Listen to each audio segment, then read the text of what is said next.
te odve od toga. Mislim, ako bismo krenuli da pričamo o odnosu, znaš, sa Solari, uopšte sa Lemom, onda bismo pričali o odnosu sa civilizacijama koje ljudska rasa ne može da pojmi, uopšte ne može da kontaktira sa njima, zbog upravo sa nekih problema u samom sebi. A ti ovde sa tim rasama, uglavnom, onome što sam video, ti nalaziš pandan da tu u suštini te rase nisu mnogo daleko od ljudski po nekim stvarima, a ti ih u suštini čovjek pokušava ili da izgazi ili da od njih očekuje ko zna šta, u suštini i oni su na neki način slični. Tako da ipak mislim da se tu neke razlike zaustavljaju. To je jedna od stvari koju bih rekao da jeste zanimljiva, znači ta jedna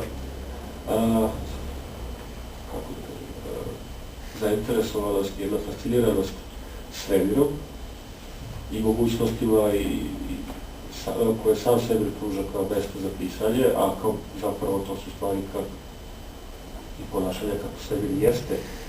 I inače, pošto ti si to svemir, istraživanje svemira i kosmologija je neka tema koja tebe zanima i ovako, znači nevezano za ovo pisanje, mogu kažeš nešto se radi sa interesovanjem za astronomiju i se radi sa astrologijom. Pa ovo je što je bitno. Da, ali ovo je dobro pitanje, misliš na naučnu podlogu i na to.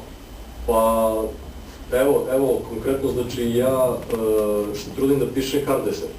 Znači, možda sam konzervativan, ali ja mislim da je to u stvari ona prava naučna fantastika.